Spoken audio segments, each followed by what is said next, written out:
তৃতীয় প্রশ্ন আশোক ভাই, এই যানজট সংক্রান্ত আমরা খুব সহসায় দেখি নবাবগঞ্জে, দোহারে গাড়ি অ্যাক্সিডেন্ট, শুধুমাত্র মোটরসাইকেল না, অন্যান্য গাড়ির অ্যাক্সিডেন্ট গুলো আমরা খুব অনেক দেখি।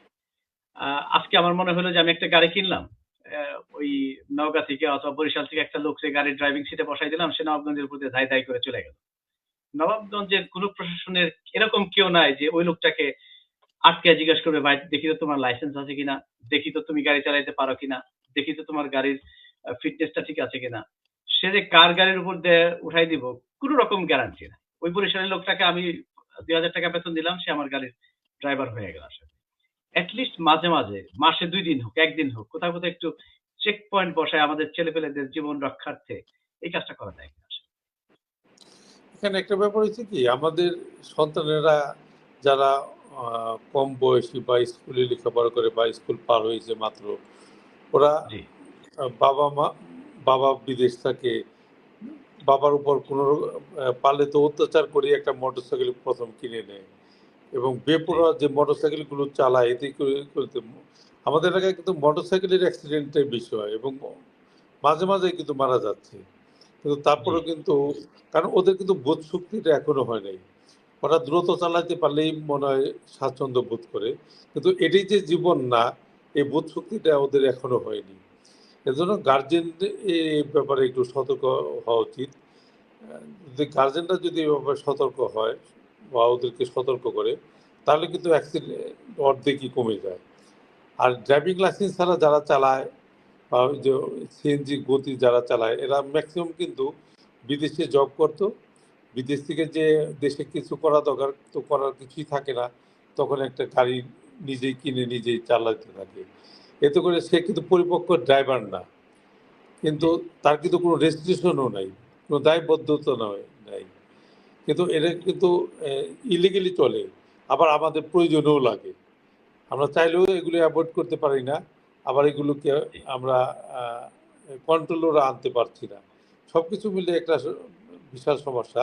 তবে সব কিছুর মূলে একটা সিস্টেমের মধ্যে আনতে হবে, না হলে কিন্তু আমাদের এই জীবনযাত্রা এভাবে কিন্তু চলবে না, আমরা ব্যাহত হবে, আমাদের আমি আপনাকে আসলে ভাই দুর্গতি হতে পারে। খুব, আমি বিনীতভাবে আপনাকে রিকোয়েস্ট করবো, মাননীয় ওসি সাহেবের সাথে কথা বলে অ্যাটলিস্ট দোহারে এবং নবাবগঞ্জের সেন্ট্রাল পয়েন্টে, হয়তো বান্দরের ওইদিকে একদিন, মাসে একদিন কোনো এক জায়গায় গোপনে পুলিশ দাঁড়ায় থাকলো, মোটরসাইকেল গেল আসলো, চেক করলো 2-1টা গাড়ি।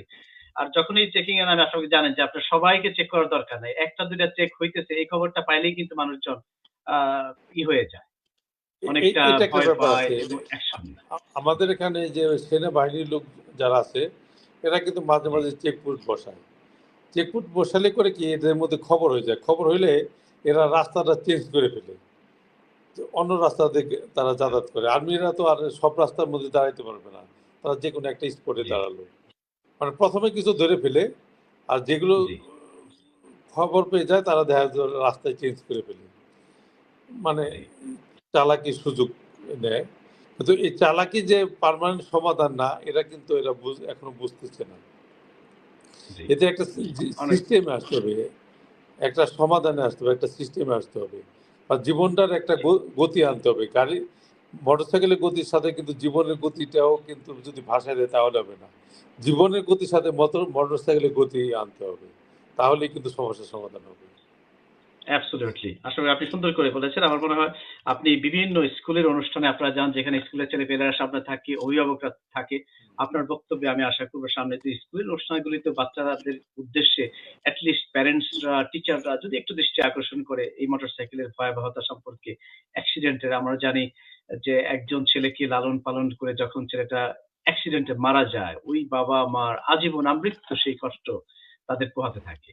আমরা স্কুল কলেজের বইতে প্রতিদিন আমরা এই তিতুমির কি করছে, অমুকের ইতিহাস এগুলি ঘাইসা মুখস্থ করাইতে বাধ্য করি, কিন্তু এই মোটরসাইকেলের অ্যাক্সিডেন্ট কি ভয়ানক হতে পারে একটা ফ্যামিলির জন্য। নবাবগঞ্জ দোহারের মানুষদের এই মোটরসাইকেল অ্যাক্সিডেন্টের দৃশ্যগুলো নিয়েও যদি আমরা একটা প্রামাণ্য চিত্র উপস্থাপন করতে পারি, ভিজুয়ালি, যে অ্যাক্সিডেন্ট হইলো, মারা গেল, তার ছেলে মা বাবা কাঁদছে, এগুলোকে নিয়ে 15 মিনিটে 10 মিনিটে একটা ডকুমেন্টারি তৈরি করে আশা করি যদি স্কুলের ওই স্লাইডের আকারে অথবা পর্দায় দেখায়, আমার মনে হয় স্কুলের বাচ্চারা তখন থেকে লার্ন করা শিখবে যে হ্যাঁ, একটা মৃত্যুর কারণে আমার বাবা-মা কত কষ্ট পেতে পারে। আমি মানে আসলে আপনার কাছে আশা একটা করব। ছেলে জি, একটা জি, ছেলে মারা গেল, একটা সে একটা ছেলে কিন্তু মারা গেল না, একটা পরিবার মারা গেল। জি, কারণ ওই পরিবারের সদস্যগুলো কিন্তু যতদিন বাঁচবে ততদিনই দুঃখ নিয়ে বাঁচতে হবে। কিন্তু যে জি, মারা গেল সে কিন্তু আর বুঝতেছে না যে সে কি করে গেল। এজন্য আমরা জি। যদি আগে থেকেই সচেতন করি, তাহলে আমাদের এগুলো অনেকাংশে কমায় আনা সম্ভব। অনেক ধন্যবাদ। আসলে আমি এই ব্যাপারে এট লিস্ট কিছুটা সময় আমি দিতে রাজি আছি। আমার কাছে যতগুলো অ্যাক্সিডেন্ট আমরা চেষ্টা করি সম্মিলিত প্ল্যাটফর্ম এবং বারোফি.com এ অ্যাক্সিডেন্ট এর কিছু ভিডিও ফুটেজ অথবা পিকচার আকারে দেওয়ার জন্য। আমি 10-15 মিনিটস এর একটা ডকুমেন্টারি বানায়েও আমি দিতে রাজি। ব্যাকগ্রাউন্ড অডিও, আপনার ভয়েস এটা দিলে এবং আমরা এটার বিভিন্ন ভয়াবহতা কি হতে পারে। প্রতিষ্ঠানে যে আপনি অনুষ্ঠানগুলি যদি যাই, স্কুলে জি, যাই সেখানে আমরা এগুলো ডিসপ্লে করতে পারবো। অনেক ধন্যবাদ। সুন্দর মানে করে বলেছেন। নাগরিক যোগাযোগ সচেতনতার জন্য।